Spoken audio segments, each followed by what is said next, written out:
Assalamualaikum warahmatullahi wabarakatuh. Kembali lagi dalam video pembelajaran bahasa Indonesia. Nah, kali ini kita akan melanjutkan pembahasan soal atau video pembahasan soal. Sebelum kalian semua menonton video kali ini, silakan disimak terlebih dahulu dengan cermat pembahasan soal pada penilaian harian kedua, yaitu tentang puisi rakyat. Sedangkan pada video ini kita akan membahas soal pada penilaian harian kedua, yaitu mengapresiasi dan mengkreasikan fabel atau cerita fabel. Nah, seperti yang berkali-kali saya sampaikan bahwa ketika mengerjakan soal bahasa Indonesia, alangkah lebih baiknya kita membaca soalnya terlebih dahulu sebelum membaca bacaannya, agar kita lebih fokus dalam menjawab soal. Seperti pada soal nomor pertama, terdapat bacaan, nah kita harus membaca soalnya terlebih dahulu. Struktur teks fabel tersebut adalah bagian, ada termasuk bagian apa? Kalau dalam fabel itu, bagiannya ada yang pertama adalah orientasi atau pengenalan. Bagian orientasi bisa juga disebut sebagai bagian pendahuluan atau pembukaan yang berupa pengenalan. Yang dikenalkan atau ada dalam bagian orientasi apa saja? Ada latar peristiwa, nama tokoh, permasalahan yang dialami oleh tokoh. Setelah itu, naik ke komplikasi atau permasalahan. Secara sederhana, komplikasi dapat diartikan sebagai permasalahan, yaitu permasalahan yang dialami oleh tokoh. Dalam struktur teks fabel, bagian komplikasi biasanya menjadi bagian cerita yang sangat panjang, karena berisi beberapa masalah yang dialami oleh tokoh. Rangkaian masalah yang terdapat dalam teks fabel biasanya tidak hanya satu, bisa terdiri dari beberapa banyak masalah dengan satu masalah yang sangat runyam yang juga disebut sebagai klimaks atau puncak masalah. Kemudian setelah itu ada bagian resolusi. Secara mudah, struktur teks fabel yang ketiga ini bisa disebut sebagai pemecahan masalah atau penyelesaian masalah. Dalam teks fabel hanya ada satu masalah inti, sehingga bisa diselesaikan dengan mudah. Kebanyakan akhir dari masalah atau penyelesaian masalah yang ada dalam teks fabel bisa sangat mudah ditebak. Yang awalnya jahat menjadi tidak jahat, yang awalnya malas menjadi tidak malas. Ya, ini disebabkan oleh permasalahan yang pernah dialami. Dan yang terakhir adalah koda atau pesan moral. Meskipun bagian koda bisa ada, bisa juga tidak ada dalam sebuah teks fabel, namun kebanyakan ada kodanya. Hal ini disebabkan karena tujuan utama teks fabel adalah untuk mengajarkan nilai-nilai kebaikan dengan meminjam tokoh hewan. Bagian koda ditandai dengan paragraf yang didaktis. Apa itu paragraf didaktis? Paragraf didaktis adalah paragraf yang secara tersurat memberikan wejangan atau ajaran untuk berbuat baik berdasarkan peristiwa yang dialami. Maka jawabannya adalah A, yaitu orientasi atau pengenalan. Oke, cepat saja karena agar tidak lama kalian melihat video. Nomor 2, sudut pandang yang digunakan. Sudut pandang seperti yang telah kita pelajari bersama, bahwa sudut pandang itu ada sudut pandang orang pertama. Sudut pandang orang pertama biasanya menggunakan kata ganti aku atau saya atau juga kami dalam kata jamak. Pada saat menggunakan sudut pandang orang pertama, kalian seakan-akan menjadi salah satu tokoh dalam cerita yang sedang dibuat. Si pembaca pun akan merasa melakoni setiap cerita yang dikisahkan. Nah, sudut pandang orang pertama ini dibagi lagi. Ada sudut pandang orang pertama sebagai tokoh utama, ada sudut pandang orang pertama sebagai tokoh sampingan. Jadi kalau tokoh utama itu berarti akunya atau sudut pandang orang pertamanya itu lebih dominan.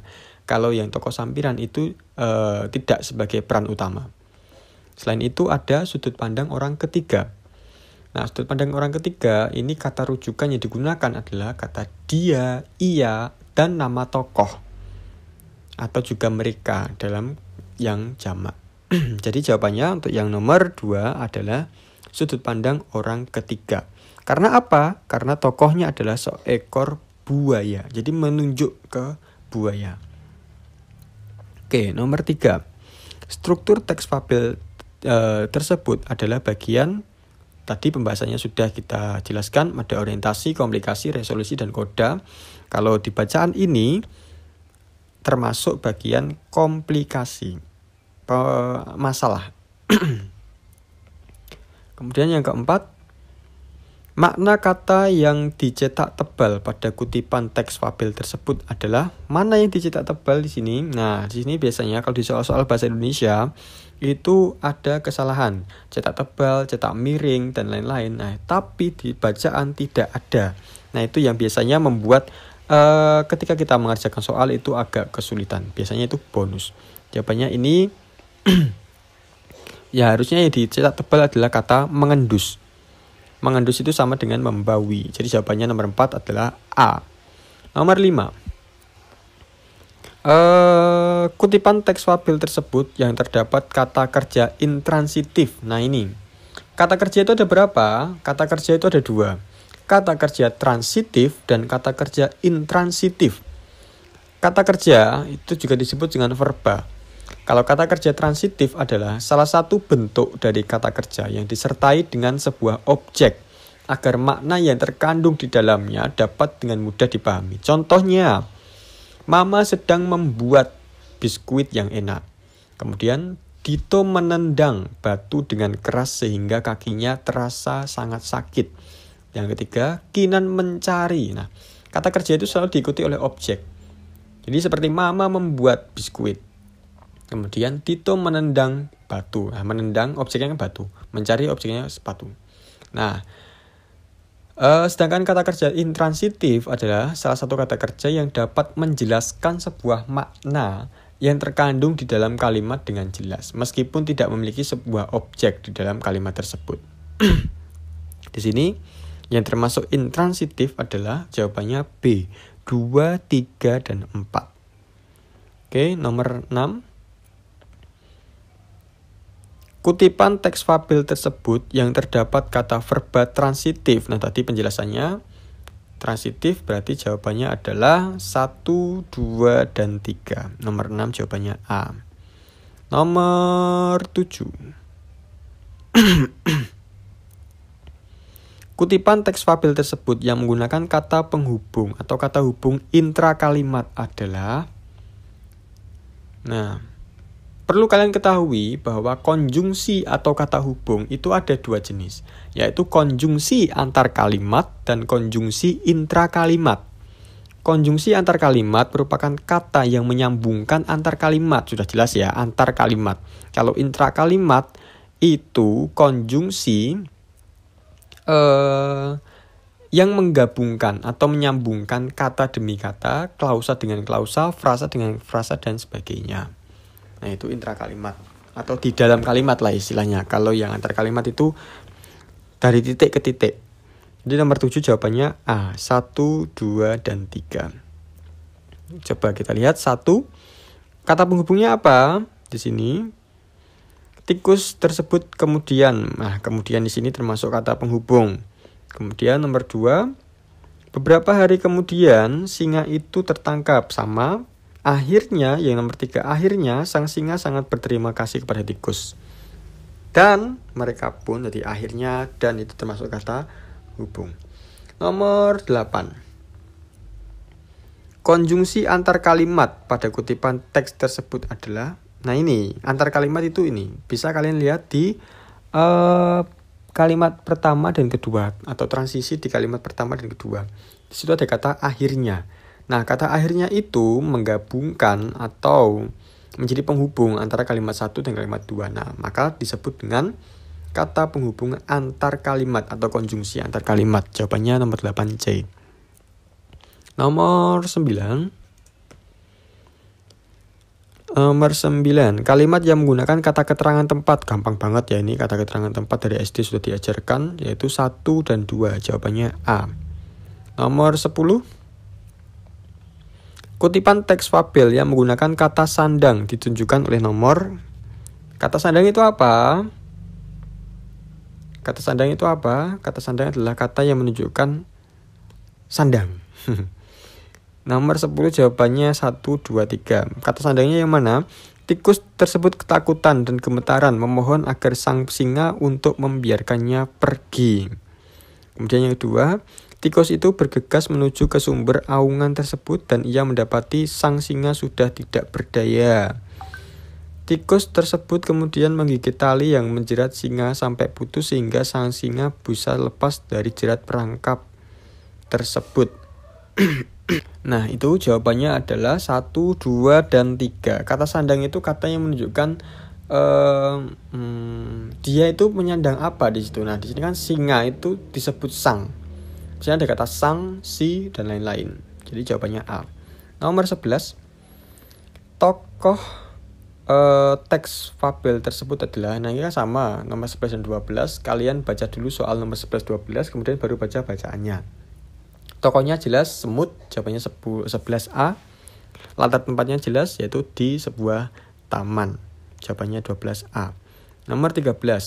Watak tokoh belalang dalam kutipan teks fabel tersebut adalah, wataknya apa belalang? Gak usah saya bacakan, kalian baca sendiri ya. Wataknya adalah keras kepala, B. Nomor 14. Latarnya, latar waktu ya di sini terjadi pada sore hari, 14D. 15. Berikut kalimat yang menyatakan keterangan tempat. Sudah jelas ya, keterangan yang menunjukkan tempat. Jawabannya adalah C. Dia menggeliat dan berkedip dari lubang pohon tua. Tempatnya di mana? Di lubang pohon tua. Nomor 16. Pesan moral yang tersirat dalam kutipan teks fabel tersebut adalah, pesannya apa? Yaitu jangan mudah terhanyut oleh sanjungan orang lain. Kemudian nomor 17.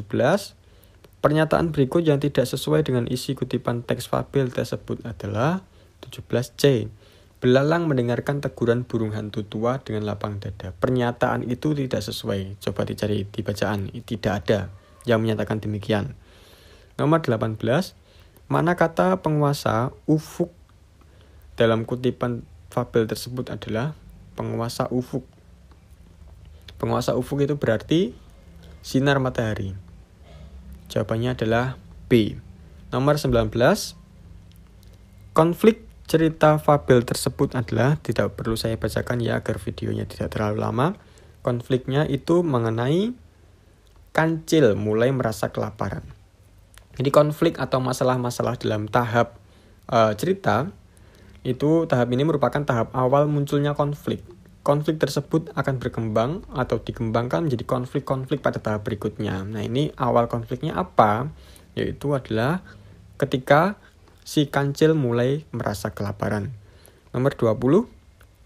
Perbandingan pola pengembangan kedua kutipan tersebut adalah, pola pengembangannya. Jawabannya nomor 20 itu A. Cerpen, tokohnya manusia, sedangkan fabel itu tokohnya hewan. Kemudian ini terjadi pada bagian resolusi. Nomor 21. Amanat yang dapat diambil dari cerita tersebut adalah, sudah kita baca bersama ya. Amanatnya adalah A. Jangan suka menyombongkan kelebihan yang dimiliki. Nomor 22. Berdasarkan fabel tersebut, ini sama bacaannya untuk nomor 22 dan 23. Caranya adalah baca soal dulu nomor 22 dan nomor 23, baru baca bacaannya. Berdasarkan fabel tersebut, rusa memiliki sifat yang seperti apa? Nah, di sini rusa digambarkan memiliki sifat yang sombong. Nomor 23, teks tersebut termasuk struktur bagian apa? Nomor 23 ini adalah bagian orientasi, yaitu pengenalan. Hiduplah seekor rusa pada zaman dahulu. Ia sangat sombong, ini kan kelihatan. Nomor 24. Karakter tokoh beruang pada kutipan fabel tersebut adalah, beruang di sini dikarakterkan sebagai pendendam. Nomor 25. Nah, ini ya, tadi ketika kita ingin mengetahui perwatakan atau karakter sebuah tokoh dalam bacaan, karakter atau perwatakan adalah gambaran sifat dan sikap tokoh cerita yang lebih merujuk pada kualitas pribadi seorang tokoh. Seorang tokoh memiliki atau mempunyai watak jahat, egois, penakut, pendendam. Caranya gimana agar kita tahu watak tokoh itu? Ada dua cara. Yang pertama adalah secara langsung dan yang kedua adalah secara tidak langsung. Secara langsung, pengarang itu menjelaskan secara langsung watak tiap tokoh yang terdapat dalam cerita. Misalnya, beruang adalah tokoh yang sombong. Nah, itu paling pengarang sudah mengatakan secara langsung. Sedangkan yang secara tidak langsung atau dramatik, pengarang itu tidak langsung mengungkapkan watak tokoh cerita. Dalam cerita, pembaca harus dapat menentukan sendiri watak-watak masing-masing dari tokoh cerita. Watak tokoh cerita dapat dikenali melalui 1. Tempat atau lingkungan tokoh berada. Yang kedua, cara berbicara atau dialog. Ketiga, keterangan tokoh lain. Keempat, cara berdandan. 5, penampilan. Jadi tidak langsung dijelaskan bahwa tokoh itu memiliki watak-watak tertentu. Nomor 25, pesan moral yang terdapat dalam kutipan adalah nomor 25, pesannya itu D. Seorang pemimpin harus memikirkan nasib rakyatnya dalam keadaan bahaya sekalipun. Nomor 26, latar tempat. Ini sudah mudah ya, latar tempat di sini di sebuah hutan. Nomor 27, kepompong menangis karena apa? Ini kan juga kemampuan membaca. Nomor 27, karena diterjang badai. Nomor 28, watak semut dalam cerita tersebut adalah watak semut di sini sombong. 29, teks tersebut termasuk jenis teks apa? Yaitu teks langsung. Ya, ada tanda petik. Siapa yang berkata di situ adalah si semut. Dari 29 jawabannya D. Nomor 30, watak kupu-kupu adalah penolong. Jadi kuncinya adalah ketika kita mengerjakan, nomor 30 tadi penolong itu C ya. Jadi ketika kita mengerjakan soal, terutama dengan bacaan-bacaan yang cukup panjang tersebut, kuncinya adalah kita mampu memahami bacaan. Jadi kita harus memiliki kemampuan membaca yang baik dan benar. Jadi ketika kita sudah membaca dengan baik, benar, cermat, maka jawabannya itu akan mudah ditemukan. Jadi ketika kita malas membaca, ya kita tidak bisa mencari jawabannya. Jadi rajin-rajinlah membaca sehingga kita mampu menjadi pembaca yang baik dan benar. Oke, demikianlah video pembahasan soal pada PH yang kedua ini. Silakan simak untuk PH yang ketiga agar lebih maksimal lagi ketika mengerjakan soal-soal berikutnya. Oke, terima kasih atas perhatiannya. Semangat dalam belajar. Sukses untuk kalian semua. Wassalamualaikum warahmatullahi wabarakatuh.